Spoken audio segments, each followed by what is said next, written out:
Bienvenidas y bienvenidos a este programa titulado La escena secreta, itinerarios de la producción textual de Michel de Certeau.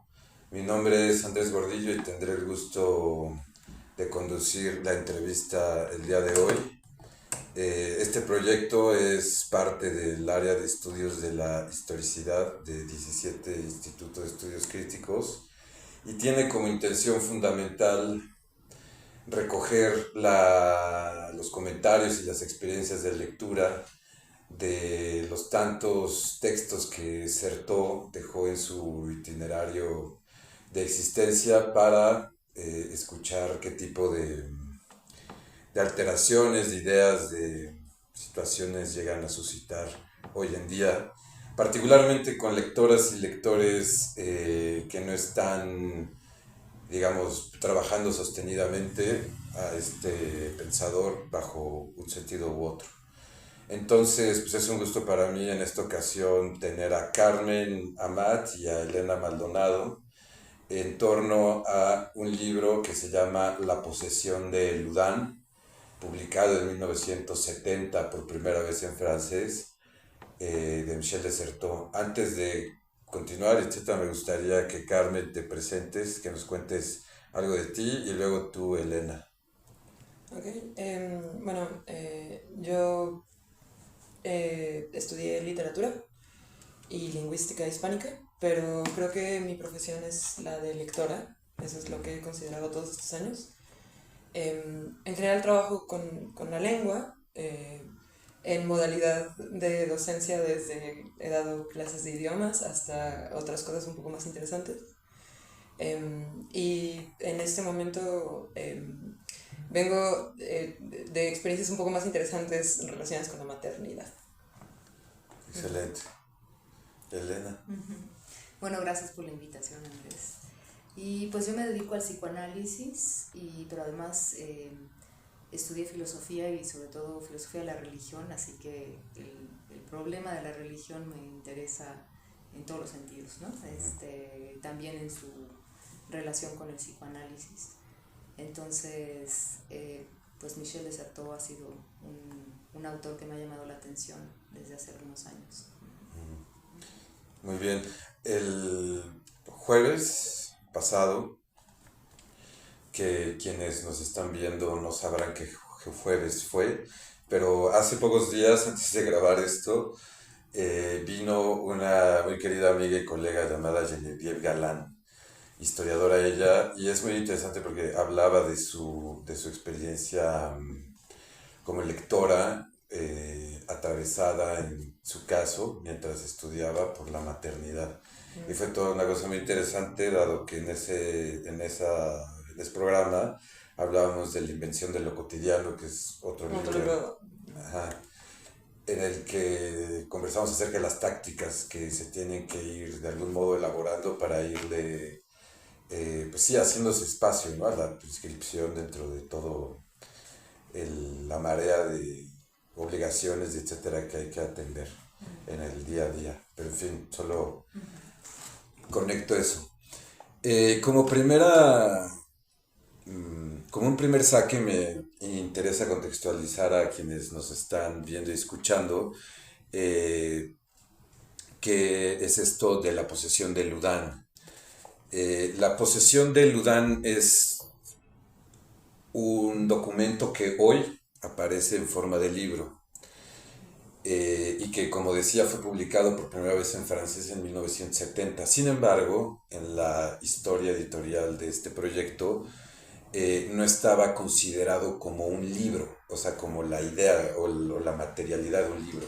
Estaba inscrito en un proyecto editorial mucho más amplio que desde finales de los 60 en determinadas editoriales francesas se decidieron por trabajar muchos casos de archivo.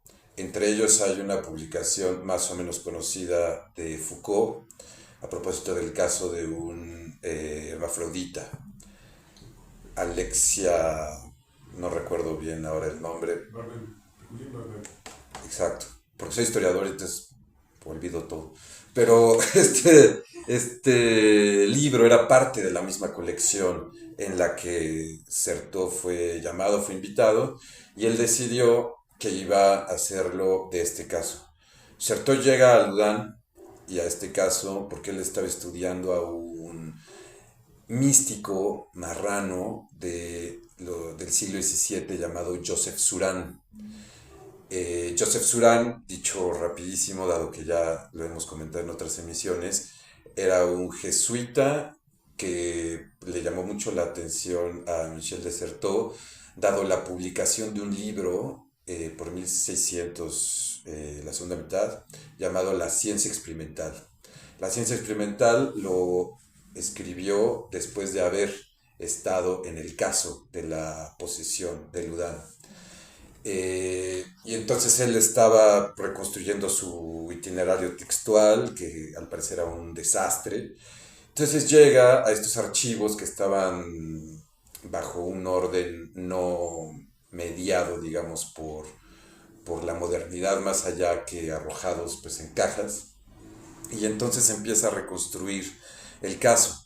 Y el libro está hecho pues pedazos, ¿no? Es decir, es una pedacería con muy pequeños fragmentos, a veces ni una página, son párrafos, en otros casos más, y el archivo está, digamos, constantemente expuesto, con algunos comentarios, lo cual suscitó toda una disputa editorial, porque le decían, oye, pero solo la idea era presentar el archivo. Y dijo él en las discusiones, etcétera, que vienen en una de sus biografías, que más bien lo que a él le interesaba subrayar era que el archivo siempre está ya mediado y comentado, queramos o no, desde su producción como libro, desde su tratamiento, y lo que a él le interesaba era exponer esa forma de tratamiento. Entonces, pues a que este libro, un tanto antes había publicado de Adolf Huxley un libro homónimo. Hay también una película, el soundtrack lo hace Penderecki, es muy bueno. Y en fin, hay como un montón de textos y de documentos que hablan sobre esta posesión al norte de Francia, o de lo que hoy es Francia, en este siglo curioso que es el 17. Pensé en ustedes al momento de hacerme la pregunta de a quién podría invitar a hablar de esto. En primer lugar, con Elena, dado algunas conversaciones que habíamos tenido ya en radio, pero también en otros espacios, y por su particular manera de leer, que ya nos dijo, viene del psicoanálisis, ocupada también por la religión, etc. Y me resultaba muy interesante que pudieras entrarle ahora, dado un momento histórico, como a lo largo del siglo XX, en el cual el caso de las posesas de Ludón, y también con Freud mismo en diferentes casos, las van identificando como histéricas. Entonces me llamaba la atención por eso. Y a ti, Carmen, por las conversaciones que hemos tenido recientemente, y precisamente por la extrañeza y lejanía o aparente lejanía que hablábamos respecto al discurso histórico, historiográfico, tu posición respecto a qué es ficción, etcétera, ¿no? Entonces me interesaba tenerlas a ustedes dos, que es la primera entrevista que hago con dos personas. Entonces la primera pregunta que les hago es cómo llegan ustedes a Michel de Certeau, qué les suscita las primeras impresiones de la lectura, qué les mueve, qué les produce esta primera, digamos, en tu caso esta primera interacción, y en caso de Elena, cómo llegas hoy, ¿no? Ahora, tras, supongo, algunos años, como decías, de tu itinerario como lectora.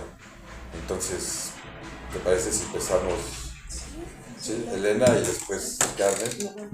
Sí, bueno, estaba ahora que decías que planteabas la pregunta tratando de recordar cómo llegué por primera vez a Michel de Certeau, y la verdad que me cuesta trabajo ubicar así un momento específico. Yo creo que tiene que ver con su cercanía con el psicoanálisis, con Foucault, en fin, ¿no? Como con algunas problemáticas en común en relación al problema de la historia, ¿no? Que es todo un tema también en psicoanálisis, ¿no? Si se trata de hacer historia, qué tipo de historia, etcétera, etcétera. Eso por un lado. Y por el otro, ya específicamente el texto de la posesión de Ludán, me acordaba que lo conocí por un amigo, que seguro conoces, que es Juan Lilmanovich, que también trabaja muchas cosas de mística. Y él me propuso que leyéramos el libro hace como 15 años, una cosa así, o 10 años. Estaba en francés, no estaba en español. Y lo empezamos a leer y a mí me fascinó el tema, porque me parecía una cosa muy, muy interesante. Y sabes, cuando lo leí ahora la segunda vez, pues la segunda vez que lo leo, me pareció ahora, lo conecté con muchas cosas distintas, ¿no? Como que es una relectura, eso pasa, ¿no? Cuando uno vuelve a leer un libro, te aparecen otras cosas. Y lo conecté, no sé si se acuerdan de un caso que hubo aquí en México, de un orfanato, donde había unas chicas que entraron todas en una especie de trance y se hizo todo un asunto legal, etcétera, porque al final acabaron diciendo que eso era más bien algo que venía por parte de la escuela o del maestro, que era el maestro el que había hecho eso. Y otros, claro, saltaron inmediatamente a decir, eso es una sugestión colectiva, es una histeria colectiva, etcétera, etcétera. Pero bueno, lo traigo porque me parece que si bien, por supuesto, son momentos distintos, circunstancias absolutamente diferentes, de repente hay estas situaciones, ¿no? que podrían tener alguna resonancia con lo que se plantea. Ahora, en el texto, bueno, me pareció fascinante, ya supongo entraremos en detalle, ¿no? Yo creo que es un texto bellísimo y tiene muchos elementos para pensar muchas cosas. Bueno, yo llegué a este libro por Andrés. Yo creo que fue como al respecto de una conversación que platicábamos algunas cosas sobre Freud específicamente, pero fue una sorpresa muy grata. Creo que no me había acercado a un libro con estas características como tal, porque yo entré a esta lectura pensando que estaba leyendo un libro de historia, ¿no? Y dije, ok, bueno, me voy a enterar, ¿no? Del chisme, de qué pasó en este lugar. Y claro que te enteras del chisme y de qué pasó en este lugar, como en todos los libros de historia, pero es muchísimo más, si no sé qué dirán los historiadores, no es que su género sea menor, pero es mucho más que un libro de historia, me parece, ¿no? Porque en realidad, en mi muy humilde opinión como lectora, es un libro de filosofía, ¿no? Y es un libro, y bueno, ahorita que te estaba escuchando hablar de cómo se construyó este libro, me resultó como, bueno, fue una locura porque como que reescribió un poco de mi lectura, ¿no? O sea, yo tengo algunas opiniones, por ejemplo, al respecto del orden de este libro, y ahora que dijiste cómo fue construido, estoy reelaborándolas, pero bueno, esa es la historia de cómo llegué a él. Y al respecto de con qué cosas o qué cosas me puedo conectar con él, diré que leyéndolo pensé en muchísimas referentes. Por ejemplo, mi caso de histeria colectiva fue el de un suicidio colectivo del que leí hace unos años. Es un caso terrible, pero murió muchísima gente. Y leyendo este libro pensé mucho en eso porque a mí me impresionó mucho enterarme de que eso pasaba, ¿no? O sea, como que recuerdo ese momento en mi vida, como de abrir los ojos a la realidad de que los seres humanos de pronto pueden entrar en una especie como de delirio, o no, quién sabe, y que los lleva como a cosas tan tremendas como darles veneno a tus propios hijos, ¿no? Y todos felices, además, en ese como ritual.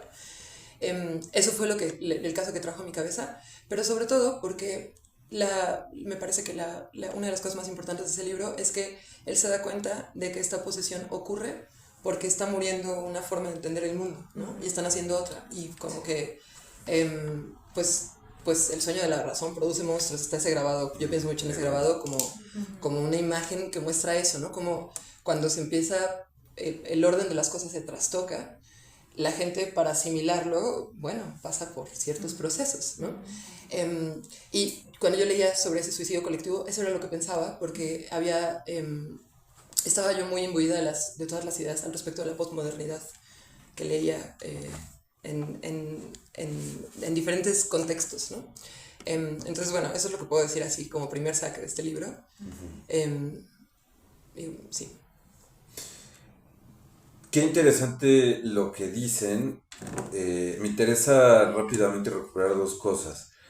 Lo primero, la marca de traducción que hizo Elena. Esta es la primera edición en castellano, con un dibujo muy bello que a mí me gusta de Enrique Soli, que era un pintor que por cierto vivió en este set en el que ustedes ahora nos están viendo.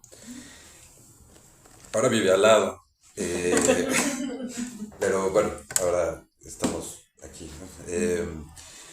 Claro, y la traducción pasa por algo más amplio del cual no voy a profundizar demasiado, pero en el amplio sentido de la recepción de Michel de Certeau por parte de una muy particular manera de comprender la historia o la historiografía que pues, que tuvo lugar como entre 1993 y 2015, para poner un arco temporal, el pensamiento en castellano, aquí en México particularmente, con la Universidad Iberoamericana, que es quien edita este libro, y como el 70% de los otros en castellano.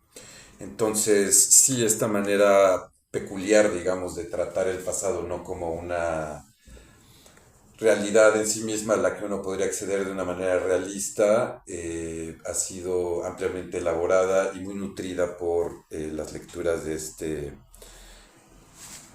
peculiar historiador jesuita. La otra cosa que me interesa contarles es que hice alguna vez una emisión de radio con Genevieve Galán, que ya es la segunda vez que sale en esta conversación, en 2020 o 2021, no recuerdo bien. Pero esta marca es importante porque ya estábamos en la situación pandémica del COVID, y en esa experiencia radiofónica estábamos pues, cada quien en sus casas, etcétera.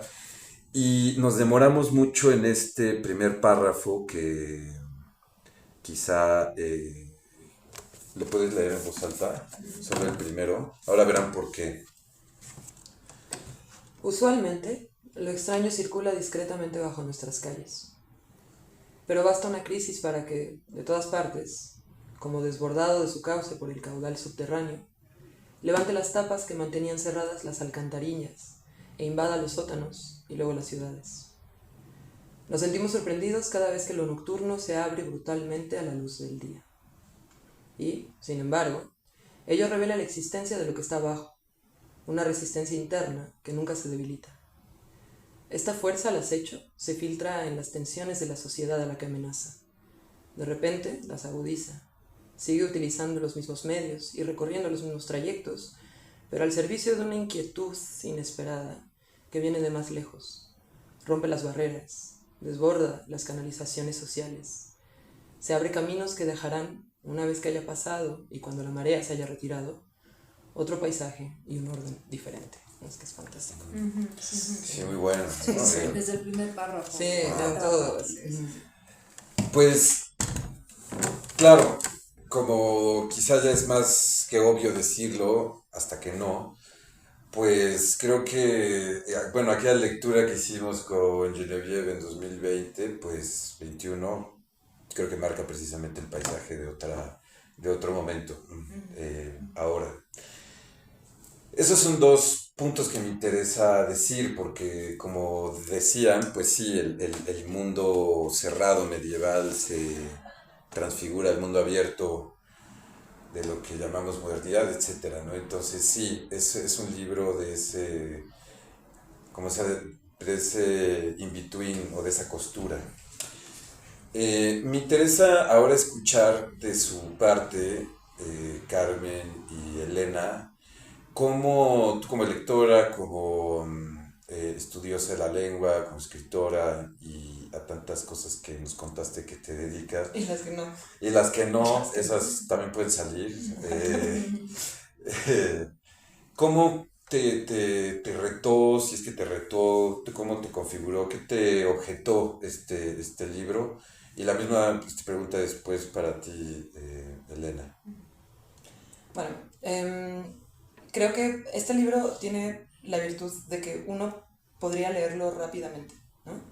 Eso me parece una virtud en un libro que, pues justo que trata sobre historia, ¿no? Como que de pronto el género de la historia, para quienes no están acostumbrados a la lectura, a una lectura de ese tipo, puede ser un poco difícil de navegar, ¿no? Y tal vez uno se va un poco lento como para poder hacerse a la idea de los tiempos y los lugares y las fechas y las personas, familiarizarse, ¿no? No es como leer una novela, ¿no? Que uno se sienta y la disfruta, el trayecto, ¿no? Y sin embargo, este libro un poco se puede leer como una especie de novela, porque tiene toda clase de personajes, ¿no? Uno sufre cuando matan a Granier. Yo sufrí muchísimo en toda la parte del juicio, y yo sé que se va a morir desde 100 páginas antes, y estaba pensando como no, tal vez algo ocurre. Se puede leer como de esa forma, ¿no? Y sin embargo, hay unas partes de ese libro que ralentizan la lectura y que obligan de verdad a cerrar el libro y mirar el muro un rato y tratar de entender la implicación de lo que uno acaba de leer, ¿no? Entonces, yo traía a la mesa lo del nuevo orden porque me parece que mucho del libro tiene que ver con eso. Incluso habla de las tensiones, de cómo Loudun parece ser una especie como de vanguardia, ¿no? Porque se está separando como de los rituales eclesiásticos, ¿no? Y está como agonizando esa forma de entender el mundo y aferrándose a seguir existiendo pese a todo, ¿no? Entonces, esos momentos donde, por eso decía yo que también es un libro de filosofía, esos momentos ralentizan mucho la lectura, porque no es cualquier cosa, él no está sacando conclusiones obvias de la historia que está contando, ¿no? Todo lo contrario. No son obviedades. Por ejemplo, a mí me resultó fascinante el momento en el que dice que el diablo es el único que está autorizado para hablar y decirlo todo, ¿no? O sea, yo pasé 2 días sentada en mi sala pensando en eso, ¿no? En la implicación de eso, como, ¿por qué el diablo sería como el que está autorizado a decirlo todo? Entiéndase como lo grotesco, lo escatológico, lo que nadie debería nunca de decir, ¿no? Los deseos que no debemos de confesar, o que confesamos con el riesgo de que se desmorone todo, ¿no? Entonces, esos son los momentos donde no se lee como una novela, donde es justo se lee como filosofía. O bueno, yo de las lecturas de filosofía que he hecho, yo siento que la filosofía es un género que está en ralentí. Uno va, se sienta y contempla la realidad después de haber entendido lo que estaba en ese libro, ¿no? Y Sartre tiene mucho de eso, ¿no? Entonces, eso fue lo que a mí me pareció complejo de este libro, como tratar de entender esa cantidad de registros, no necesariamente separados unos de otros, la filosofía por aquí, la historia por allá, y la parte de ficción por acá, y la reflexión sobre la teoría literaria, que también tiene un montón por allá, sino como un todo, ¿no? Como un discurso, digamos, del que él está sacando conclusiones, ¿no? Apoyándose en datos y lo que tú quieras, pero sacando conclusiones de la realidad en la que está viviendo. La posesión habrá ocurrido en 1600, pero él está leyendo en la clave de su tiempo, ¿no? Una parte de su lectura es eso. Entonces, eso fue lo más retador para mí del libro. A mí, como les decía, que es la segunda lectura que hago del libro, no me había percatado esto que señalabas, y ahora que lo señalaste me quedó más claro que es que sí, que digamos que hay una escritura muy específica y curiosa, ¿no? O sea, no es un texto fácil de leer, me parece, ¿no? O sea, si bien lo puedes leer de corrido, ¿cierto? Pero tiene como varios niveles. Entonces eso ahora me saltó, y me gustó mucho percatarme de que hay como el archivo, ahora lo que mencionabas, el archivo como crudo ahí. Entonces, no es la interpretación del historiador dándote su propia lectura, aunque hay algo también de Michel de Certeau, de lo que él está planteando y lo lee desde su tiempo, pero también está a la par como el archivo crudo. Entonces eso es un reto, porque tienes que como que... A mí me costó trabajo, ¿sabes? A veces lo que hacía era que me seguía con lo que decía de Certeau y luego volvía y ya volvía a leer los pedazos de los archivos, y entonces era como tratar de encajar esas dos dimensiones del libro, ¿no? Por lo menos hay esas dos. Y luego lo otro que me pareció fascinante es la idea, que es una idea de Certeau, de cómo los lenguajes se van transformando, ¿no? O sea, hay una mutación, que es una mutación que va de lo sensible a las palabras. Eso es como el nacimiento del lenguaje, pero que parte de lo sensible. Eso me pareció fascinante y está muy bien ahí Cuando puesto, dices, ¿no?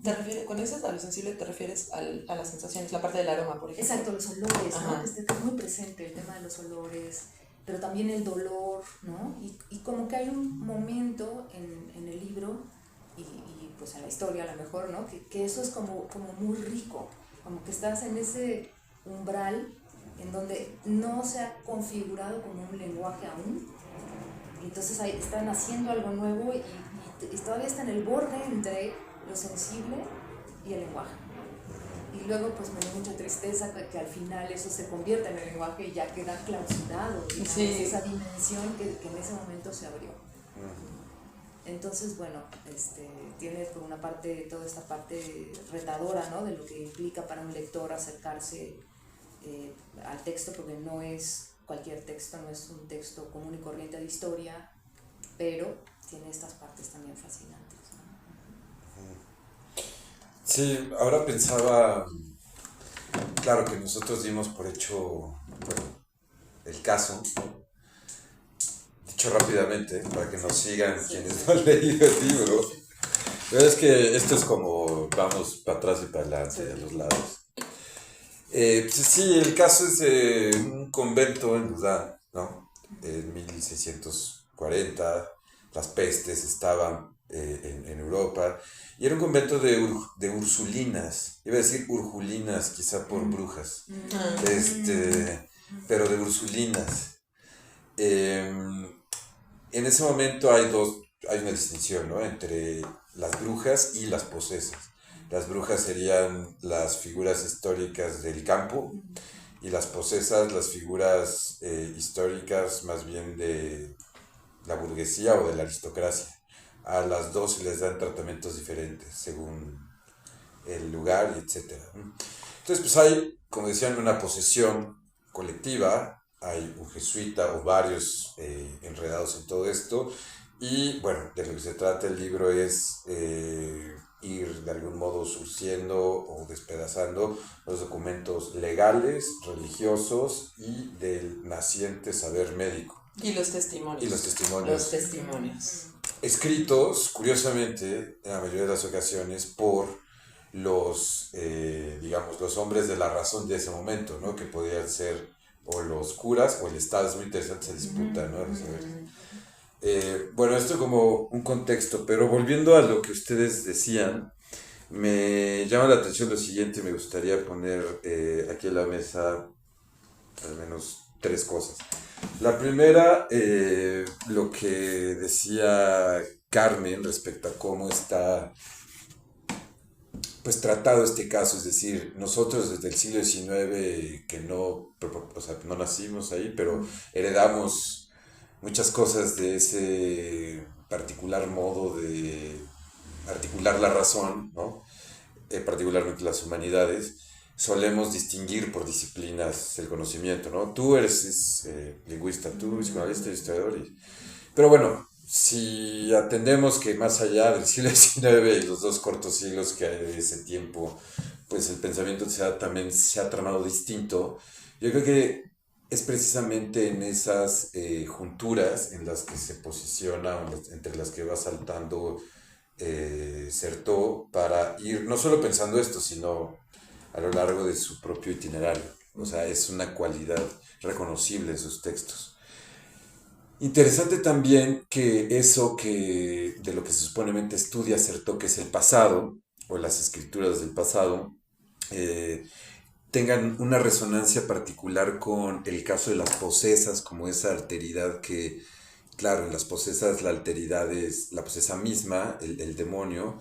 En el siglo XX no son ni las posesas ni el demonio, es más bien el pasado.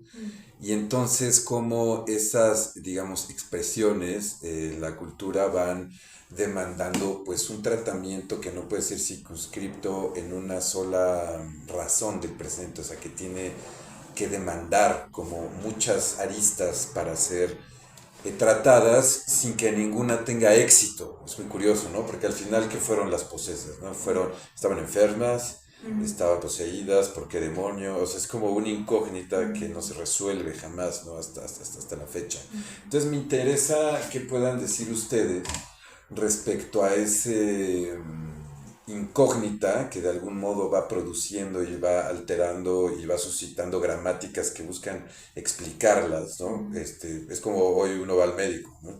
No le duele la cabeza y piensa que cuando uno va al médico le va a decir que tiene uno, ¿no? Y así sucesivamente con diferentes saberes, ¿no?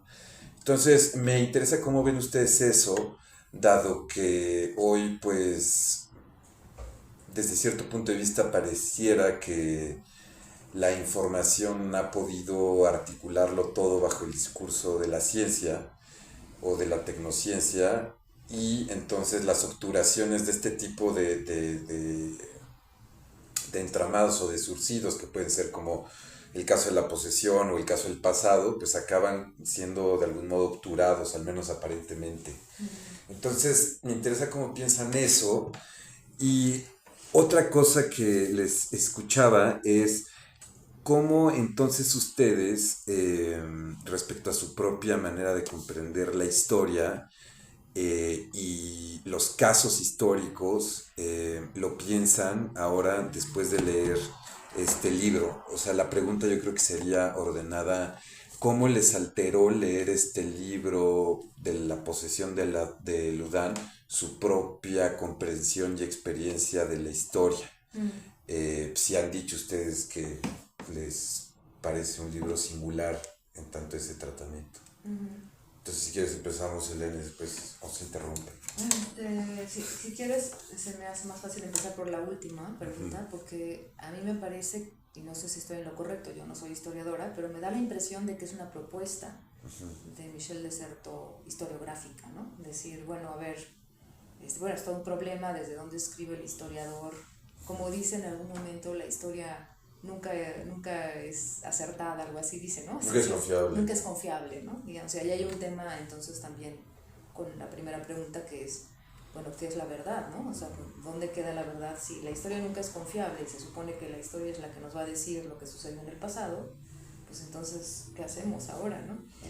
Entonces, me parece que es una propuesta la de él, dime si estoy en lo correcto o no, ¿no? Pero como mantenerse mucho más al margen, interpretar menos a lo mejor y ponerlo más ahí, quizás devolviéndole algo, o sea, haciendo justicia de alguna manera a eso que queda enterrado en estos lenguajes tan sapientes de lo que sucedió y que ya no le dan lugar a las voces que estaban en ese momento ahí, ¿no?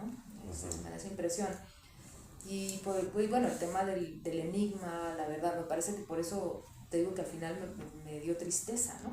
Porque decía, en un principio, o sea, es como toda la... Es como que asistes a esa mutación que en un principio es mucho más rica de lo que me parece que es al final. Porque entonces al final ya queda ya toda manoseada, ¿no? Digamos, ¿no? De lo que fulano dijo, sultano, no es esto, no sé qué. Y al final igual nadie queda claro en qué pasó, pero ya está toda manoseada, es muy difícil, ¿no? Entonces, bueno. Fíjate qué locura escuchar cómo se lee un libro que uno también leyó, ¿no? O sea, es una locura. Porque yo tengo la sensación de que él sí tenía una posición al respecto de lo que ocurrió, ¿no? Yo siento que las posesas son una excusa para él, ¿no? Porque él lo que quiere realmente es como plantear la idea de que estaba surgiendo que era una especie de bisagra y que el caso de esta posesión apuntaba a esa bisagra, ¿no? De este mundo que estaba muriendo, de este mundo que estaba naciendo.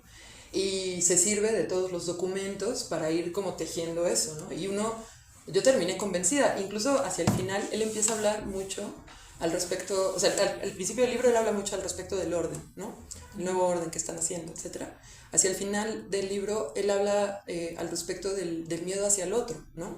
Y dice una cosa que para mí fue una locura, porque dice algo así como que que no importa, que, o sea, como, no recuerdo tal cual, creo que la anoté. No es más, no tengo que recordarlo porque estoy casi segura de que anoté la cita, pero, bueno, es parafraseé, pero es algo así como, puesto que el veneno de lo otro ya no se presenta directamente en un lenguaje religioso, ¿no? Porque nuevos tiempos, nuevos males, la terapéutica y la represión sociales solo pueden tomar otras formas. Porque está hablando de como de los exorcismos, y bueno, uno se puede preguntar por si estos son como, y parecen ser funciones sociales, pues cuáles son los exorcismos contemporáneos, ¿no? Entonces es una locura escuchar las lecturas de los demás porque yo siento que él tenía una posición muy clara al respecto de esto, como lo trató como un caso de histeria colectiva. De hecho, hacia el final del libro cita a Freud en un momento porque Freud tiene algunos escritos al respecto de este caso, ¿no? Y entonces y su posición es más bien como la de una especie como de, bueno, yo sentí eso, no sé, como de incrédulo, ¿no? Como de que se acerca diciendo, bueno, a ver, ok, todos ellos dijeron todo esto, pero si nos sentamos y lo leemos realmente, ¿qué obtenemos, no? Y va leyendo las declaraciones de absolutamente todos y toma posiciones al respecto de estas personas. Por eso siento que él tenía muy claro, él no estaba preguntándose si llegó el diablo o no llegó el diablo a este convento. Él tenía claro que nunca llegó el diablo y que estas mujeres pusieron un teatro terrible y de hecho le choca a la priora porque hacia el final del libro, o sea, el último capítulo, es un análisis psicoanálisis de esta mujer leyendo su autobiografía. O sea, te dice varias cosas al respecto del delirio que tenía ella desde mucho antes de la posesión, pues tenía una especie como de delirio de grandeza, ¿no? Y la posesión fue una especie de excusa para que ella pudiera como completar ese papel. Entonces, yo siento que la posición de él estaba clara, ¿no? Entonces, no sé si estoy diciendo una babosada, porque también creo que nadie que se acerca a la historia se acerca pensando, si se acerca seriamente, se acerca pensando que conoce la verdad. Pero creo que si no se es ingenuo, uno sí se acerca sabiendo cuál es su posición, ¿no? Sin pretendida objetividad a estas alturas del mundo. Me parecería un poquito ingenuo que uno se acercara creyendo que hay tal cosa como la objetividad. Entonces hay una toma de posición y para mí la toma de posición de él es muy clara, ¿no? Entonces eso, creo que al respecto de la segunda pregunta. De la primera no estoy muy segura de si entendí la pregunta. Entonces voy a quedarme aquí. Yo tampoco. A ver, agarrando el hilo, dos cosas. Me llama la atención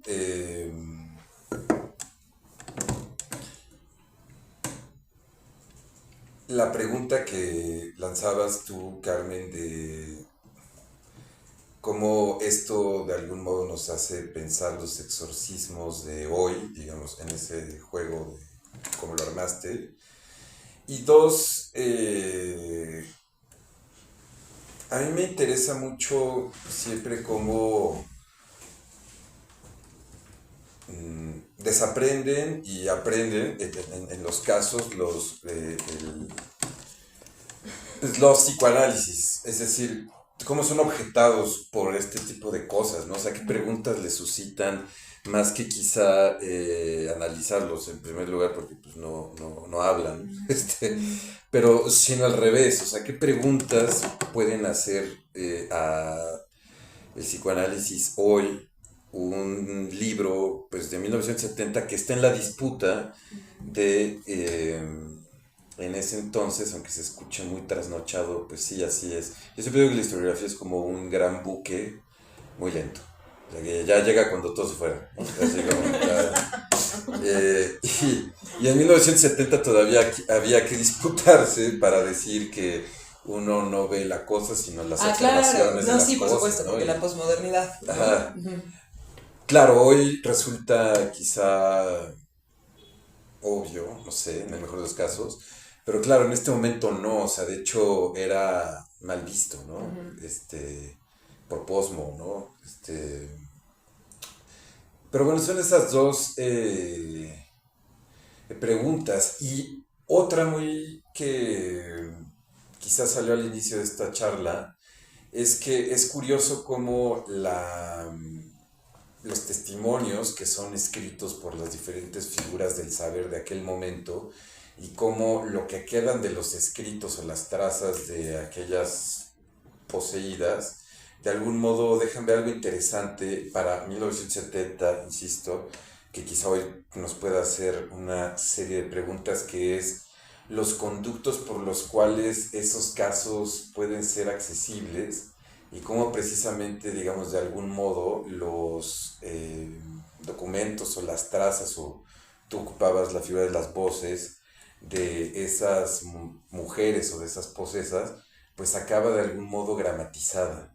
Y en ese mismo sentido, si quieres tú, domiciliada por los diferentes saberes de ese momento, que si bien los hizo tambalear, sorprende, quizá desde una mirada actual, pues que todo ese experiencia de algún modo esté muy ilegible para el lector de hoy, es decir, la experiencia cifrada de las Ursulinas.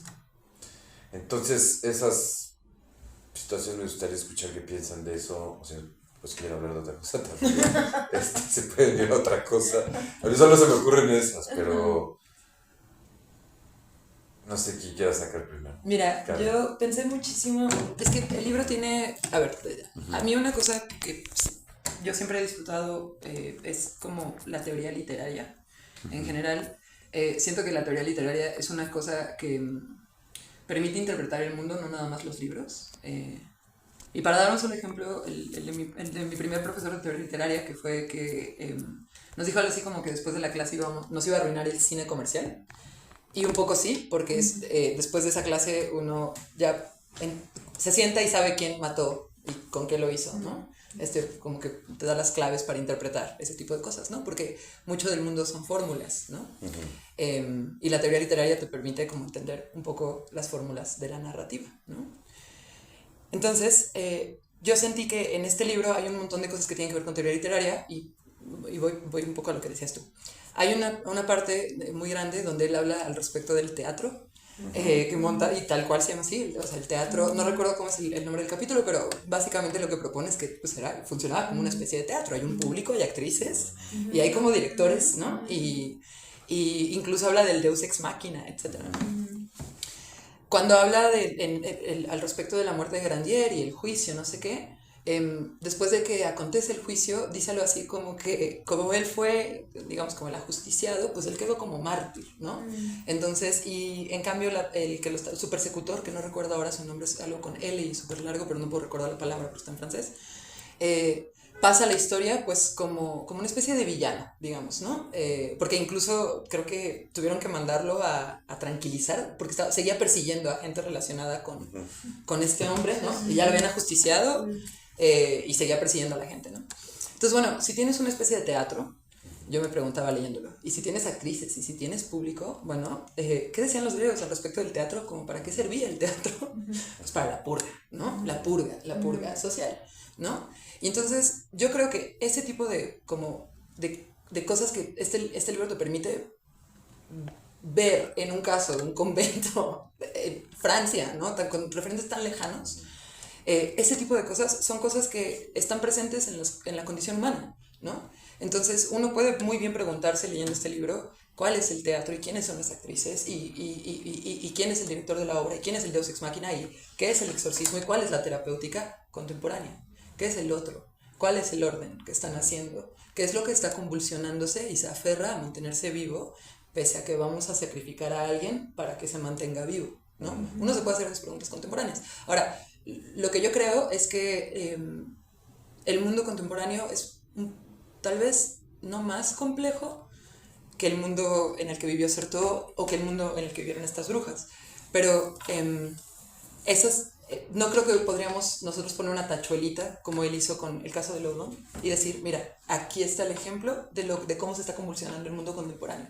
Porque yo siento que la posmodernidad pues, se rige por una cantidad increíble de discursos que se sobreponen y hay un montón de cosas que están agonizando y un montón de cosas que están haciendo porque estamos en un mundo que está como desproporcionado, excedido, digamos, ¿no? Entonces podríamos preguntar más bien cuáles son los exorcismos y cuáles son los teatros diferentes, cuáles son los otros, no el otro nada más, etcétera, ¿no? Entonces eso, pensé sobre todo como con esta cosa del teatro, ¿no? Eso me resultó maravilloso como pues los griegos lo vieron muy claramente, ¿no? Y Certeau lo vio leyendo estos documentos, este archivo, ¿no? Había una puesta en escena, ¿no? Había una purga. ¿Qué se estaba purgando? Esa es la pregunta, ¿no? Sí, yo estoy de acuerdo en esta parte de la puesta en escena, me pareció también muy interesante cómo lo plantea, porque además creo que podríamos también plantearnos cómo hoy en día hay una serie de puestas en escenas y todos de alguna manera participamos, ¿no? En esas puestas en escena, porque es curioso, en el libro hay momentos en donde hay gente que dice, no nos creemos del todo esto, ¿no? Hay una incredulidad también de algunas personas en los testimonios, ¿no? Que dicen, no, pero como que no nos convence. Ah, lo que están claro, diciendo, los de los no nos médicos, convence, ¿no? sí, Los médicos, sí, como que no. sí la vimos que se levantó, ¿no? No estamos seguros. ¿Quién sabe, no? Pudieron haber sido los humores. O sea, lo que creo es que como que o sea, me gusta que no, aunque puedes decir que a lo mejor tiene una posición Michel de Certeau, al mismo tiempo no es una posición contundente, ¿me entiendes? O sea, porque deja abierta una serie de muestra otras versiones también ahí. Entonces, si fueron posesas o no, bueno, quizás esa ya no es una pregunta, ¿no?, tan importante, ¿no? Lo importante fue todo lo que aconteció alrededor y todo lo que nos dejó ver y todo lo que muestra cómo todos estuvieron involucrados y otros, aunque dudaron al final, pues también participaron, ¿no?, en esa cuestión colectiva, ¿no? Algo que se vuelve más colectivo. Sí, como que hay un montón de registros colectivos que van legitimando, ¿no? Ajá. O sea, yo siento que es como una especie de pugna, ¿no? O sea, yo decía que él tiene una posición específica, pero no sé si al respecto de como el hecho fenomenológico, digamos. Siento que la posición de él es la posición de alguien que está leyendo esto desde el momento contemporáneo, ¿no? Además, este libro salió en 1970. 2 años antes se publicó uno de mis libros favoritos, El Tratado del Saber Vivir para el Uso de las Jóvenes Generaciones, de Raoul Vanegan, que es un libro que es producto bueno, no sé si el Maya del 68 es producto de ese libro o ese libro es producto, ahí podremos discutir. Pero bueno, siento que la forma en la que, la posición que él tiene es la posición contemporánea, 1970, ¿no? Una posición muy contemporánea, muy aferrada en su propio presente, ¿no? Que al parecer, por lo que me contabas, está un poco en contra, o sería una posición un poquito apestada en ese momento, ¿no? Porque algunas cosas que ahora nos resultan obvias, en ese momento no lo eran, ¿no? Entonces, esa es la posición que yo siento que él tiene al respecto de las cosas, ¿no? No tanto de si, o sea, de nuevo, yo sí tengo la intuición de que él sí sabía que no llegó el diablo, sobre todo por todas las preguntas que lanza al respecto de eso, pero cuando me refería a su posición, me refería más bien a eso, ¿no? O sea, como que él está viendo toda esta multiplicidad de discursos, cómo se están peleando y cómo se están afianzando unos discursos sobre otros, ¿no? Por ejemplo, la parte de todo el archivo al final, de todas las publicaciones, ¿no? Hay una lista larguísima. Bueno, ya se muere Grandier y ahí te van todas las cosas que se publicaron, la carta del padre que no quería que le publicaran su carta, la verdadera historia y relato de no sé qué, y son documento tras documento, te decía una tabla. Agosto de ese año, antes de la muerte de Grandier, agosto después de ese año, y la cantidad, la multiplicidad de escritos, ¿no? Y de publicaciones que hubo. ¿Por qué? Porque lo que está viendo es todo el mecanismo que está logrando afianzar la versión que ganó. Y la versión que ganó es que existe el diablo y las poseyó, y este señor hizo un pacto con el diablo, les aventó unas rosas que olían al miscle, y a todas las poseyeron. Se afianzó la realidad, ¿no? ¿Y qué es lo que pasó en realidad? El Estado se afianzó, el poder de la Iglesia se debilitó, pero que estaba convulsionándose y no murió. ¿Por qué no? Porque se unió al Estado, ¿no? Claro. Y entonces ahí están todas las publicaciones que legitimaron ese matrimonio, digamos, ¿no? Y no nada más las publicaciones, están, bueno, no sé, todas las actas y los documentos que él muestra, ¿no? Pero eso es lo que, no sé, a mí esa posición me parece la posición un poco del Tratado del Saber Vivir, de otros libros también de la época, o sea, Foucault, mucho del trabajo de Foucault, me recordó mucho los trabajos de Foucault, algunas de las cosas de Foucault, ¿no? Porque Foucault hace un poco lo mismo, o sea, va rastreando en el pasado todos los pivotes, los instrumentos, las maquinarias y cómo se articularon para que se impusiera un discurso, una verdad, una versión de lo que es la realidad, ¿no? La versión de que existe Dios. Ahora que mencionas eso, perdón que te interrumpa, pero adelante. También me llamó la atención que es verdad que el que sale culpable es el señor ¿no? El Digamos, cura. como que le quitan, sí, pobre cura, ¿no? No, Pero, pues, se pasaron, o sea, lo justifican chivos para todo. sí, tal cual. Pero por otro lado, le quitan como, ¿cómo decirlo? Como protagonismo a las mujeres. Entonces vuelve ahora el cura y ahora todo porque ellas fueron víctimas del tipo. De la palabra. Porque el De la tipo, palabra, claro, porque el tipo sí. es elocuente. Sí. Eso, Sí. él Certeau habla mucho de eso, ¿no? Como tiene el poder de embelezarlas con las palabras, ¿no? Entonces es el discurso del hombre que se impone. Quedó ahí, ya las otras quedaron 30 mujeres opacadas ahí porque ellas eran las que estaban teniendo la posesión, ¿no? Pero no, vamos a tras este señor y sí, pues al final fue como bueno, lo que hacen todavía hoy en día, ¿no? De que de repente agarran a uno y dicen, lo vamos a llevar hasta el final para que quede como ejemplo, ¿no? De que esto no puede pasar. Si es culpable o no, la mayoría de las veces no lo son, pero necesitamos un culpable, ¿no? Sí, es como que el culpable da, o sea, como que él hacia el final del libro habla mucho de eso, ¿no? Del valor de la mentira. Y de cómo es en realidad el mentiroso el que termina afianzando la verdad, ¿no? Porque hasta el final, cuando ajustician a Grandier, una de las cosas que ocurre es que empiezan todos a defender que los demonios que hablan a través de las posesas dicen la verdad. Y hay un debate gigantesco. ¿Cómo va a ser que el diablo dice la verdad? O sea, el diablo es mentiroso. Sí, pero es la posesa la que está diciendo que fue él, este cura, quien hizo el pacto. ¿Está diciendo la verdad la posesa? Pues quién sabe, está hablando el diablo, ¿no? No es ella la que está hablando, es el diablo. Es el diablo, y entonces tendríamos que decir que el diablo dice la verdad, pero eso es contraintuitivo, o sea, es contradictorio. Entonces, lo que yo siento que pasa es que él va encontrando como estos momentos en los que se afianza la realidad, ¿no? Porque al final si uno se pusiera muy estricto, pues realmente no hay manera de regresar en el tiempo, meterse en el cuerpo de estas monjas y saber si sí tenían a Azaroth o no lo tenían adentro, ¿no? O sea, no hay manera objetiva de hacer eso. Pero lo que nos queda son las interpretaciones. Pero lo que sí hay es manera de rastrear cómo las interpretaciones se van afianzando. Y él es muy práctico, desde la tabla donde te muestra el número de publicaciones a partir de agosto, hasta otras cosas, como ir leyendo testimoniales y documentos notariales, etcétera, ¿no? Pero lo que está haciendo, igual que por eso me recordaba tanto Foucault, es decir, mira, en este momento, aquí, mira, en este documento, en esta cita, aquí está, aquí se afianzó la realidad, ¿no? Dejó de ser esto y comenzó a hacer esto otro, ¿no? Y eso es lo que yo siento que ocurre hoy en día, ¿no? O sea, no sé si exorcismos como tal, uno tendría que preguntarse por eso, pero puede usarlo como metáfora para saber qué se está afianzando, qué realidad estamos construyendo, tal cual, ¿no? ¿Y con base en qué? Para la mitad de la edición de este libro en castellano, ignoro si la francesa. ¿Tú tienes la francesa? Y esta, ¿no? No, ahora no. leí la esta. Ahora leí esta. Ok, la tienes, sí. Tengo la francesa también. ¿Y viste los grabados que aparecen? Sí. Ok. Sí. Los grabados son muy interesantes. Hay unos grabados que intentaremos poner por algún lugar en la edición aquí, muy sugerentes, dado que,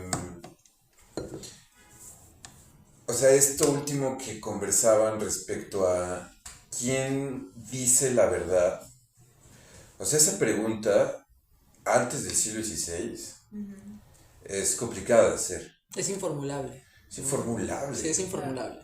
O sea, tú tienes la verdad y tú no. Fin de la historia. Sí, o sea, claro. Tú eres la autoridad. hereje. ¿Quién es la autoridad? Claro.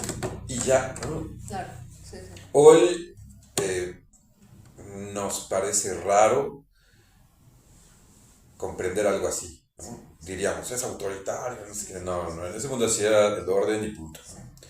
Menciono esto porque hay muchos grabados muy interesantes que alegorizan que ha de haber sido una locura, ¿no? O sea, cuando el centro o el epicentro del ejercicio del saber, del amo, etcétera, siendo la iglesia durante tantos siglos, no puede sostener la creencia de aquello que emana para que se sostenga y haya ese tipo de dudas, implica verdaderamente una, pues un sufrimiento, yo creo, muy amplio por parte de todos aquellos que no se pueden afianzar respecto al referente que durante tanto tiempo había servido. O sea, ¿no? O sea, es como un abandono, es como un abandono, como un... se me está yendo esta palabra de cuando tus papás mueren, tú quedas huérfano, de la orfandad, de la experiencia social, o sea, de ese cuerpo que antes era el cuerpo místico, ¿no? O sea, el cuerpo medieval, a un cuerpo que todavía no acaba de ser del Estado, etcétera. Pero esa situación de orfandad, de desfondamiento, bueno, tú hablabas de Goya hace rato, etcétera, me parece muy interesante porque, claro, en esos momentos de claroscuro, que podríamos hacer todo el itinerario, ¿no? De algunos referentes que ustedes mismas han traído aquí, Freud, Vale, pero... Mane, Foucault. Foucault, Salió. entre otros, ¿no? Que aparecen como por ahí y que de algún modo se hacen cargo o por ellos hablan, ¿no? Y es muy interesante porque esa figura la encarna muy bien la mística María de los Ángeles, que es pues una de las monjas ursulinas más importantes del relato, y también Surán, después de que exorciza y llega un límite, se va y se avienta, ¿no? De la torre todo el tiempo porque no puede hablar. Y esa cosa me llama la atención, o sea, esa situación porque ¿quién está poseído por quién? Y que exista esa pregunta y esos traslados de la palabra y de la veracidad, etcétera, me parece que hoy hace mucho ruido y, digamos, de algún modo hace muchas preguntas o nos objeta directamente, en el sentido en el que se ha afianzado durante el siglo XX y el siglo XXI la soberanía o la sensación de la soberanía del sujeto respecto a sí mismo, ¿no? Este es mi cuerpo y esta es mi opinión y estos son mis valores respecto a los cuales yo me conduzco en la vida y son míos. Y tengo además el ejercicio crítico de discernir cuáles sí y cuáles no, y te puedo argumentar por qué. ¿Cómo piensan esto ustedes a la luz de lo que está en juego aquí, que es precisamente la interrogante respecto a esas certezas que se logran soltar al momento de sostener una afirmación o una, posesión o una posición, pues en un mundo tan pues singular como es este? O sea, ¿no les parece como interesante? O sea, porque es como una interrogante a cualquier tipo de posicionamiento que se afiance. Hoy, curiosamente, en una extraña, pues sí, como resonancia inquisitorial además, ¿no? En la que yo te puedo descifrar a ti por tus fotos, por tus mensajes y por tus acciones. Entonces es muy interesante cómo eso de algún modo nos objeta hoy, ¿no? Y en su momento pues era un problema con otras instituciones, etcétera. ¿Qué piensan al respecto? Elena. Es una pregunta muy larga. Siento que me acaparó. Sí, pero... no, la puedes despedazar si Sí, quieres, no pasa nada. O sea, a mí por eso te digo que a mí lo que me gusta del texto es digamos, como la posibilidad de que lo que hace con esa alteridad tan absoluta que es el demonio, ¿no? Porque además luego ya cuando empiezan como a desarrollar técnicas, porque es que va dando cuenta de una construcción de un lenguaje, de una técnica, ¿no? Para ayudarse, pero al principio no, al principio está ahí en crudo, y eso me parece muy rico, porque me parece que está en oposición a lo que estás diciendo, digamos, ¿no? Es todo lo contrario de lo que sucede cuando ya tienes un lenguaje cerrado, donde una foto quiere decir esto, y si hiciste esto quiere decir esto, y el lenguaje cada vez se está precarizando más en ese sentido, ¿no? Digamos, porque en las redes sociales tienes unas cuantas opciones y ya está, no tienes más opciones, ¿no? Entonces estás cada vez más cerrado, es curioso, ¿no? Ahora que hablabas de de cómo se fue, que hablaban del cambio, de la transición, lo que señalas tú, ¿no? Pasamos de un mundo a otro, ¿no? Un mundo que se está muriendo a uno que está naciendo. Parecería que desde cierta lógica estaba muriendo un mundo cerrado y entonces empezó a aparecer un mundo más abierto y no sé, ahora me parece que está pasando todo lo contrario, ¿no? O sea, estamos cerrando de nuevo ese mundo que se suponía que era abierto y cada vez hay menos espacio para producir algo que no sea lo que ya está definido como tal cual, ¿no? Al respecto, es como la cuarta vez que dices crudo Sí. y me llama la atención. Sí. ¿Dónde localizarías tú, Elena, esos espacios o esos lugares actuales, quizá en nuestros contextos, que son las megalópolis de Latinoamérica, o quizá en ciudades genéricas como Estados Unidos, donde palpas esas espacios, esas expresiones, digamos, de lo crudo, de lo que de los lenguajes que están balbuceándose, en tanto que no adquieren todavía su concreción, su referente. ¿Cómo lo piensas tú o en dónde lo sientes? Bueno, fuera de las redes seguro. Ah, sí. ¿No?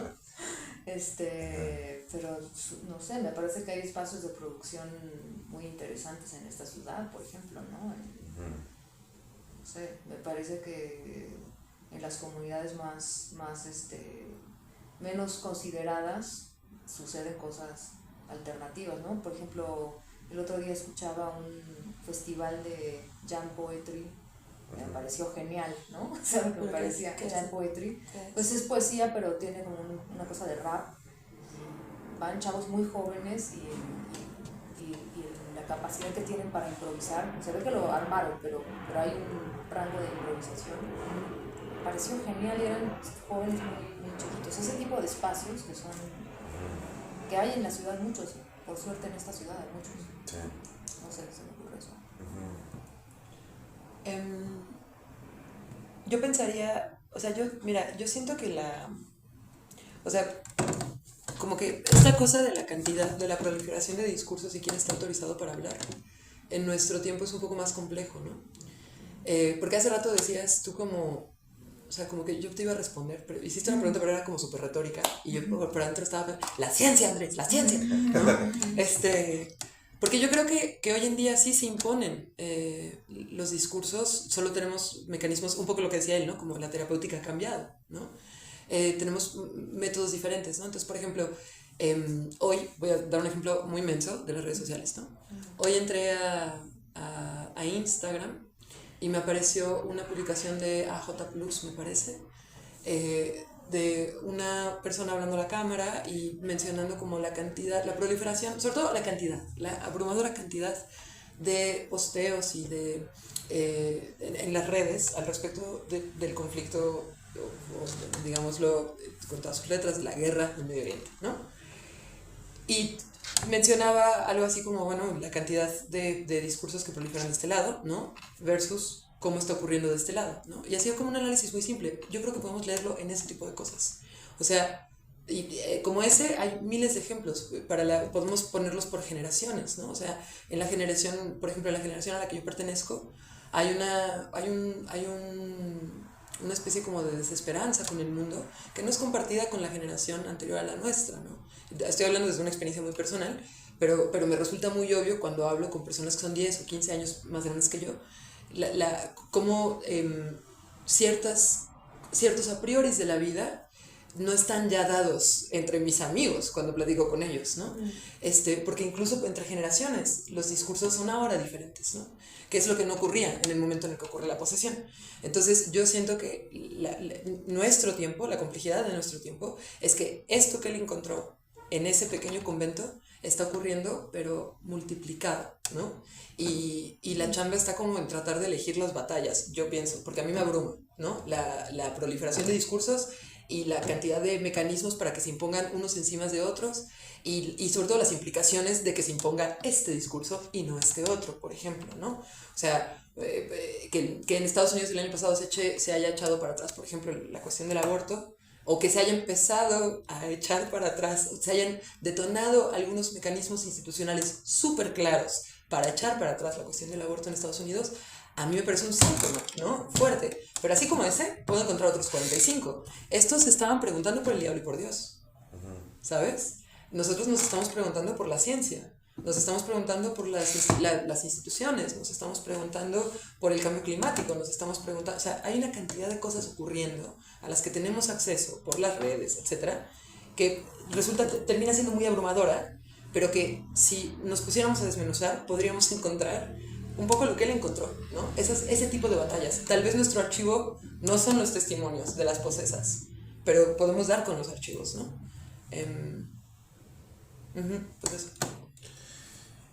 Algo que me interesa de este ciclo de entrevistas es quizá o sea, abrir una discusión, dado que intuyo que es más de pocas personas que nos interesa y que nada más, pero me interesa escucharlas a ustedes. Y es que nos preguntamos acerca de si leer y escribir historia bajo este entendido o similar a estas formas de entrarle, digamos, a las preguntas, etcétera, tiene como alguna consideración en su propia experiencia, ya sea en su oficio, ya sea en su existencia. O sea, en otras palabras, si a ustedes les parece que las preguntas históricas tienen algún tipo de, pues sí, como de valor de uso más que de valor de cambio, o si de alguna manera tiene algún tipo de función, de algún modo. Lo pregunto porque ahora que hojeaba la última parte del libro, que se titula Las figuras del otro, resaltó, cierto, en cursivas la palabra extrañamiento o extrañeza, en el sentido en el que para su ejercicio historiográfico de lo que se trata es de producir extrañeza respecto a uno mismo en primer lugar y respecto a las proliferaciones textuales o de formas de vida que existen. Dicho de otra manera, en vez de articular bajo un relato teológico lo que sucede para comprender su origen, interpretarlo bien y descifrar su destino, aquí lo que estaría más bien sucediendo es de qué manera se puede proliferar las experiencias respecto a cada quien y respecto a cada cual, sin tenerlas que subsumir precisamente a un relato o a una sola explicación o a un solo cauce temporal. Entonces, que el extrañamiento sea para 1970 una de las funciones sociales que él encuentra para la historia, a mí me llama mucho la atención. Claro, en ese momento. Hoy a ustedes les suscita algo ese tipo de preguntas respecto a la historia, de ser histórico o no, piensan que ya fue, o cómo lo piensan.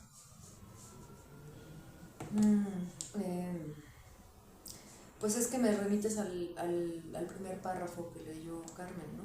Porque comienza también así, ¿no? Diciendo, lo extraño circula discretamente bajo las calles. Sí. O sea, creo que lo que se puede pensar es que en realidad lo extraño está siempre aquí. Lo que pasa es que nos habituamos a eso y lo dejamos de ver, ¿no? Y entonces que lo introduzca así en la historia me parece que le inyecta una dimensión que a lo mejor la historia ha perdido, ¿no? Por momentos quizás, ¿no? Porque de repente todo está ya muy armado, ¿no? Eso me pasa a mí me encanta la historia, me gusta mucho la historia, pero sí, de repente es abrumadora, entonces es como todo ya está dicho, ¿no? Ya todo se sabe, ya está todo por acá, ¿no? como que inyectarle de nuevo ese extrañamiento permite un poco de aire, ¿no? Y creo que eso es un poco lo que necesitamos hoy también, ¿no? Todo está ya, cada vez más, todo está tapado, ¿no? De una manera además mucho más, digamos, carnal incluso diría yo, curiosamente, ¿no? Porque las redes supuestamente son virtuales, pero en realidad operan en nuestros cuerpos todos los días, de manera sistemática y 24 horas al día, ¿no? 365 días del año, ¿me entiendes? O sea, no hay descanso alguno de eso. Entonces creo que inyectar esa pregunta permite reconfigurar las cosas, ¿no? Rápido, respecto a eso y la mención de Carmen venida de la lectura del libro respecto a las terapéuticas o las condiciones del fármaco actuales, es curioso cómo muchas de estas obturan precisamente la posibilidad de una cura en el sentido de reacomodar las cosas. Bajo ese entendido, y una vez más hacia la pregunta de dónde palpas tú las expresiones donde estos lenguajes todavía pueden darse, ¿no? Sin ser circunscriptos forzosamente a esta precarización, como decías. ¿Qué palpas tú, dado que estás en el mundo de psicoanálisis, de esas terapéuticas, no diciendo que el psicoanálisis sea una, pero pues supongo que está, ¿no? Ahí en la discusión esa pregunta. No, bueno, yo creo que por eso el psicoanálisis trata de mantenerse a distancia del resto de las terapéuticas, ¿no? No es una cuestión de, digamos, como de marcar nada más porque sí la diferencia y sentirse distinto porque sí, ¿no? Sino que la diferencia está en eso, justamente, ¿no? Que las terapéuticas distintas están ya predeterminadas, o sea, ya saben a dónde van, ya tienen clasificado todo, ¿no? Desde los diagnósticos hasta las curas para determinados diagnósticos, y el psicoanálisis, por lo menos cierto tipo de psicoanálisis, no. Intentan ser más bien un espacio de creación y de experimentación que no esté determinado necesariamente a un lugar predeterminado, para la redundancia, ¿no? ¿Y tú qué piensas de todo esto? Cuéntanos, Caro. A ver, primero, como la relación de la historia en el presente y la figura del extrañamiento, etc. Mira, yo de eso me acordé mucho cuando leí Calibán y la bruja de Federici. Porque Calibán y la bruja, que en este momento mucho de lo que está escrito en ese libro, yo siento que ya empezó como a permear algunas de las ideas de ese libro a nivel social. Pero bueno, yo leí ese libro hace muchos años y fue muy impresionante ver cómo ella trazaba muchas de las ideas que ella tenía al respecto de las posiciones que estaba criticando en el momento contemporáneo, pues las trazaba en la historia de las brujas, ¿no? Entonces, mira, yo estudié literatura y creo que mucho de lo que aprendí en esa experiencia es que los libros transforman, ¿no? Eso es como para resumirlo rápido, transforman, ¿no? Pero la forma en la que lo hacen es por medio del extrañamiento. O sea, esa es la función poética del lenguaje, ¿no? Que la estudiamos todos quienes hayamos pasado por una cosa que tenga que ver con el lenguaje, pues, ¿qué es la función poética del lenguaje sino la capacidad de extrañarnos la realidad, ¿no? De volvernosla extraña, es decir, que las cosas que ya tomamos como por seguro o como a priori, pues realmente no son tal, ¿no? Yo les voy a contar la de hoy. La de hoy es que hoy pasé mucho tiempo pensando de dónde vendrá la palabra tela en la expresión tela de juicio. Poner en tela de juicio. Como que dije hoy, ¿cuál es el referente de esa expresión? Porque esa expresión es súper clara. Poner en tela de juicio algo es dudar. Pero ¿cuál es la tela de un juicio? En los juicios habían telas, ¿qué eran, no? Esa pregunta que yo me estaba haciendo medio mensa, tal vez en medio de una tontería en el día, ha estado molestándome. Quiero saber de dónde viene esa frase y a lo mejor me entero y es una babosada, a lo mejor me entero y cambia todo, ¿no? ¿Por qué? Porque eso produce el extrañamiento poético. No me parece nada gratuito que Certeau empiece a hablar de extrañamiento hacia el final del libro, porque en realidad lo que inicia todo es el extrañamiento. ¿Y el extrañamiento de qué?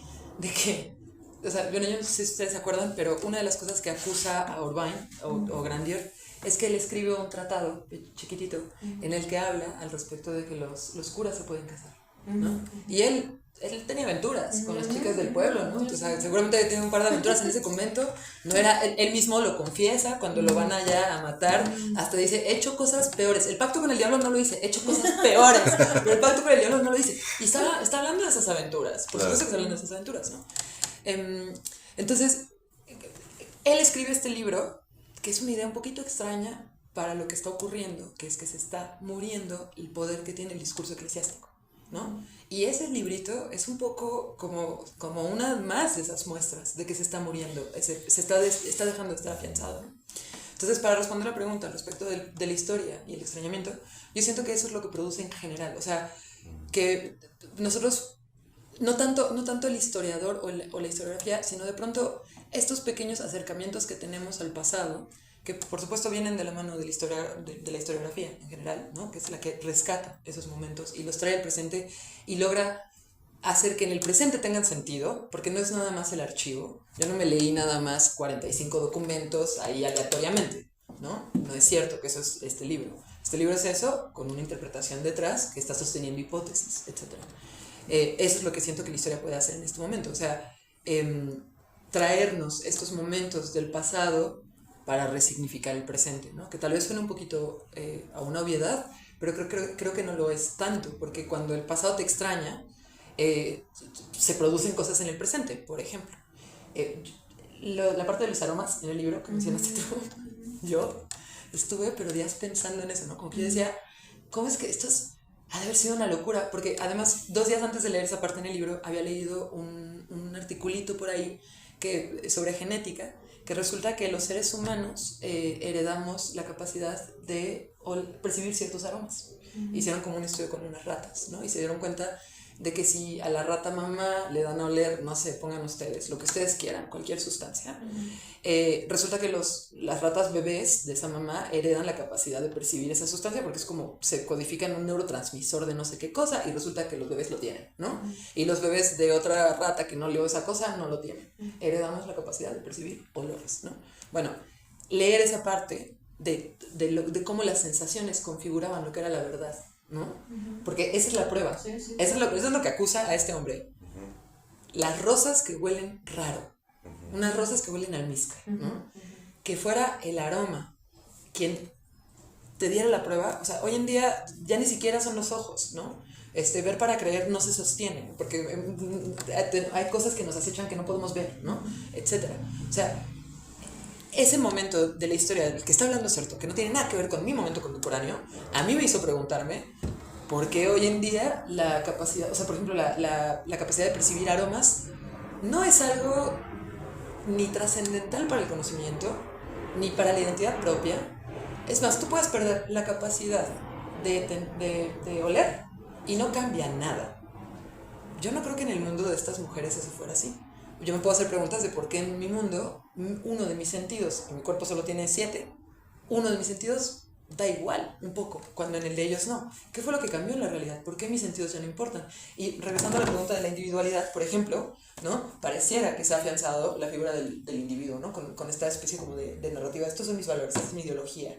Yo sé quién soy, ¿no? Que es como la figura contemporánea. Y sin embargo, si tú pierdes el olfato, que es algo que está mucho más cercano a lo que eres que tu nombre, por ejemplo, que está en un documento. Tu olfato es una capacidad de tu cuerpo. Viniste al mundo con eso, no viniste al mundo con tu nombre, pero sí con la capacidad para oler. Si la pierdes, no cambia nada de tu identidad, ¿no? Porque eso es así en el mundo contemporáneo. ¿Qué indica eso? Tal vez indica que los sentidos y la percepción del individuo en realidad no son tan importantes para la vida del individuo como lo fueron en el momento de las Ursulinas, ¿no? ¿Y por qué será eso así? ¿Y qué implicaciones tiene eso, por ejemplo, ¿no? Entonces, eso es lo que yo siento que es interesante de leer tu libro de historia hoy en día, ¿no? Particularmente de Certeau. Yo no sé si todos los libros de historia producirían eso, pero particularmente yo creo que sí, ¿no? El extrañamiento, definitivamente. Me hacías recordar el momento del COVID, en el que cuando uno de los síntomas que daban era la pérdida del olfato. Sí. O nadie se importó. Y del gusto, ¿no? Curiosamente. Es que lo pensaba porque alguien una vez me comentó algo así como estábamos hablando, alguien dijo, ay, huele a gas, y todo el mundo entró en pánico, ¿no? Y bueno, pasada la escena, contenía la crisis, alguien menciona como, ay, yo no puedo leer el gas, ¿no? No tengo sentido del olfato, desde hace 20 años tuve una infección en las encías, y no, cuenta la historia. Y nadie se inmutó, a nadie le pareció importante, ¿no? O sea, como que yo creo que ese es el mayor de los riesgos hoy en día. Si no hueles, pues no hueles el gas, ¿no? En cambio, imagínate en el tiempo de ellas, ¿no? Pues no te enteras que entró el diablo al convento si no hueles el almizcle, ¿no? Está duro, es importante. Sí, está grave. Sí, está muy grave. ¿A qué les olió aquí cuando entraron? ¿Recuerdas? Sí tiene un aroma especial, pero no sabría decirte qué. Tu pasillo huele a ladrillos. A ladrillos. A ladrillos. Las escaleras huelen como a casa de ladrillos, ¿no? Lo siento. No sé si eso es un aroma, pero... Ya. Oigan, pues muy bien, mil cosas. ¿Les gustaría cerrar de algún modo? ¿Decir algo más? Yo tengo 1001 notas, pero más bien me interesa escucharlas de ustedes.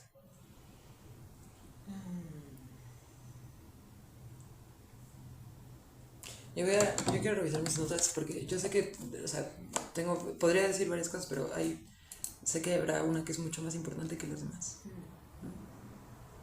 La que se olvida. Es siempre la que se olvida. Así La labor es. de la historia, amigo. ¿Ya ves? ¿Ves la importancia de la Échanos historia? porras.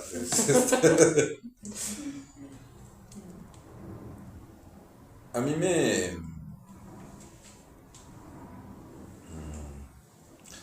ahora que se hizo este silencio, pensaba en la frase en castellano, ¿ha pasado un ángel? Cuando hay silencio, ¿no? Ajá. Justo. Como la canción de Silvio, ¿no? También. Dicen que cuando se hace el silencio es que no pasa. Dice. Algo que no se sabe si está en el cielo o en la tierra. Es como una manera de apalabrar el silencio, ¿no? Es medio raro.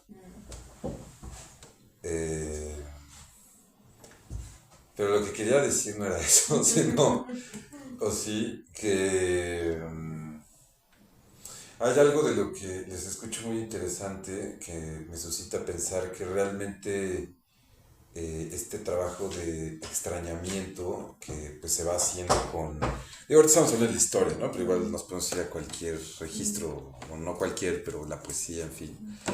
Y que es precisamente... creo que esos efectos los que suscitan esta cosa que se me está yendo, ¿cómo se dice? Glosolalias.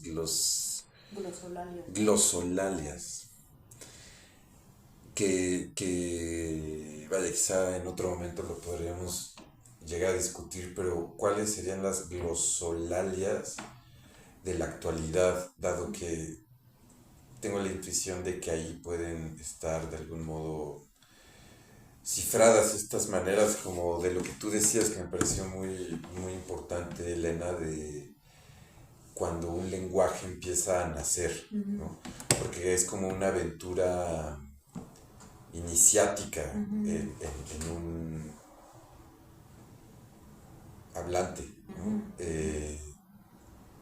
Y eso siempre es muy interesante porque pareciera que se juega un primer lenguaje que no es necesariamente ni el imperativo en el que hablamos, ni tampoco en el esfuerzo de su liberación, sino otro, como un paso atrás o un paso al lado. Y eso me llamó mucho la atención de lo que dijiste y ya no voy a decir más.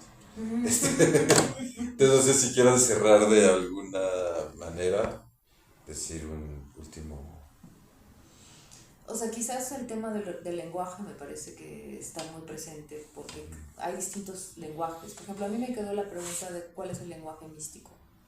En algún momento dice que es como el lenguaje, algo así como que dice que es como como no mediado, creo, algo así, ¿no?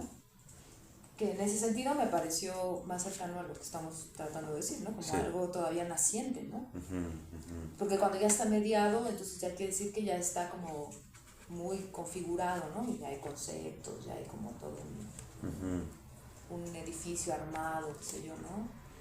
En cambio, cuando es así, no mediado, es más inmediato quizás, ¿no? Como algo que es más crudo, como para volver al crudo. A la crudez. Sí. Entonces, el libro está lleno de eso, ¿no? Digamos, de distintos lenguajes, incluso para volver al tema de cómo está escrito, pues también el lenguaje de la época, que es un lenguaje totalmente distinto y por eso se vuelve difícil de leer el libro, ¿no? Porque tienes que descifrarlo un poco, ¿no? Y él te ayuda, ¿no? Porque, por eso digo que es una propuesta, ¿no? O sea, está ahí y él dice lo que piensa, pero al final también da posibilidad de que tú te hagas una opinión personal, porque tienes ahí el archivo.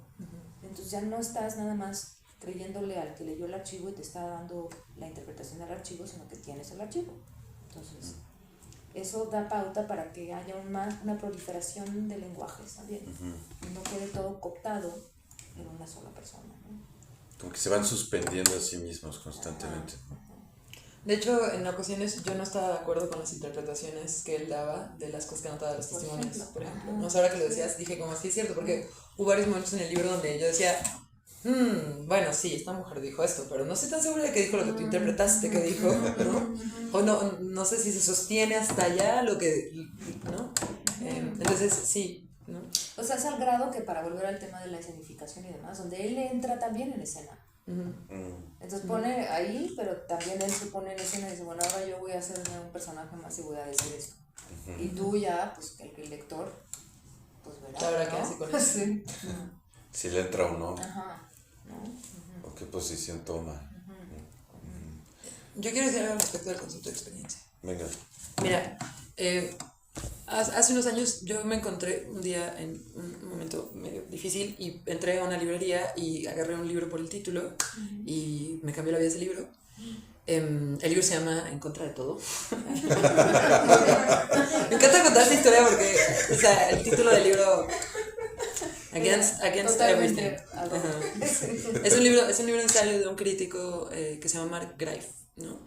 Pero en ese libro él tiene muchos ensayos de muchos tipos y tiene una serie de ensayos que hablan de diferentes cosas, ¿no? La serie se llama, está un poco cursi el título de la serie, se llama The Meaning of Life, On the Meaning of Life, el significado de la vida. Pero son 4 ensayos donde él aborda diferentes cosas, ¿no?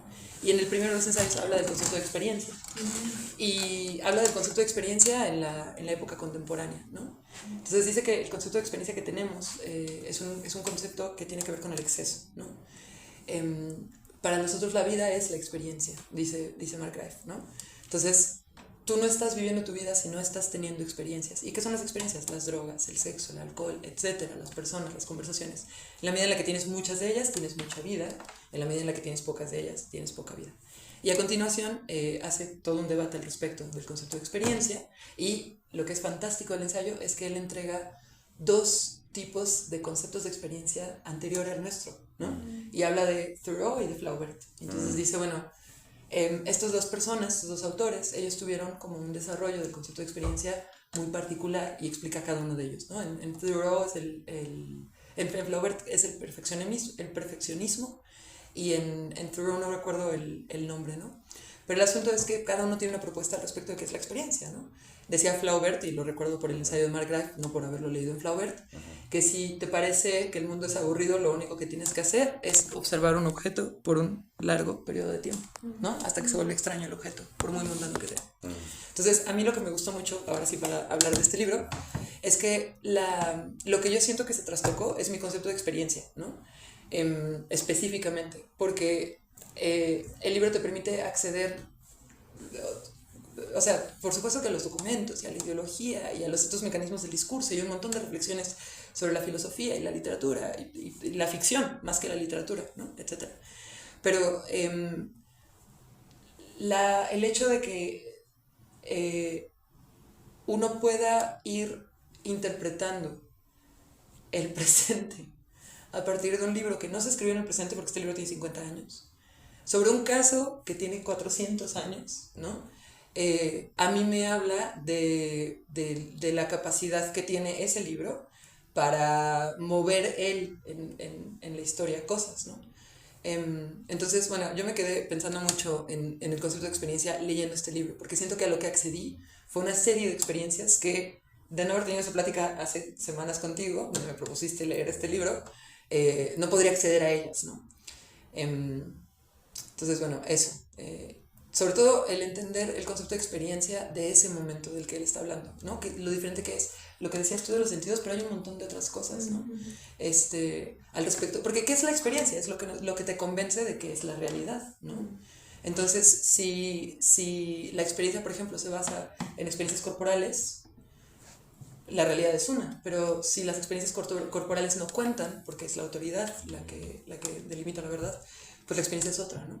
Entonces, eso es lo que siento, que abrió como una puerta de experiencias que no pertenecen al mundo contemporáneo en absoluto, ¿no? Que están bastante lejanas del mundo contemporáneo, pero que pueden nutrir la interpretación que tengo del mundo contemporáneo, ¿no? Si pudiera decir cómo se llamó la obra, era como la importancia del ex, ¿no? De la experiencia, del exorcismo, de la existencia, de la exterioridad. De lo que está afuera, del otro, ¿no? Lo extraño con lo que empieza, ¿no? Pues muchas gracias a ti, Elena, a Carmen. Les agradezco mucho por haber donado su tiempo aquí a hablar de estas extrañezas. Y a quienes nos siguen, si nos siguen escuchando y viendo, también le agradezco mucho a Valentín Niembro Márquez, Jimena Gómez, Itzia Ramírez Álvarez, que son quienes nos ayudan con la producción que ustedes no están viendo, que ha sido toda una aventura particularmente para la instalación de hoy. Y a un público que hay aquí que ustedes no saben, pero que hay también gente, no sé si ustedes, gente del público, quieran comentar algo, ¿no? Y algo sí, una cuestión que me parece que es importante es que ese tiempo de ese libro era un mundo cerrado y que vivimos en otro mundo distinto que es abierto y muy diverso. Entonces me parece que hay una dificultad de extrapolar cosas de ese tiempo a este nuestro, porque considerar que nuestro mundo es común a todos, eso parece que no es así. Hay muchos mundos. Entonces el extrañamiento de pronto, si tú vivís en un mundo, puedes cercar ese mundo y que eso no haya nada que te extrañe. Hay que estar abierto a eso, ¿no? A ese tipo de experiencia de extrañarse, de la lectura o qué sé yo, otra cosa. No, sí, completamente de acuerdo. O sea, como pienso un poco en lo que pasa con estas personas de los foros de internet, ¿no? O sea, que como que se refuerza la ideología uno al otro, y están convencidos de su versión de... Lo que tú mismo decías del suicidio colectivo, esa cosa, es un mundo cerrado. Ese mundo cerrado habita en nuestro universo diverso, que en realidad es como una contradicción, porque universo no hay una sola versión. No, es la diversidad. Y cada mundo de pronto se sustenta en determinadas cosas que para los otros no son nada, no existen. No hay posibilidad de universalidad, y eso es difícil tratarlo porque bueno, vivimos en eso, mezclado y separado y heterogéneo. Que es la gran diferencia con el mundo que habitaban ellos, ¿no? O sea, había univocidad. Había unicidad, el mundo cerrado, por eso es el libro de Coiré, ¿no? El mundo cerrado en el universo infinito, ¿no? Y ese cambio, bueno, no sé. Y a propósito de esto, hay un libro de Humberto Eco y Colombo, no sé si han escuchado hablar, La Nueva Edad Media, que en los años 60 piensa cómo será el futuro y que serán como feudos, que hay algo de eso. Pequeños feudos que tienen su lógica, su modo de funcionar y de pensar. Sí, curioso eso de abrirse a lo cerrado. Bien, Pues muchas gracias, José. No, Qué bueno que se abrió la conversación. Sí, la verdad. Si la opinión del público vale, me gustó mucho. No, muchas gracias y hasta la próxima.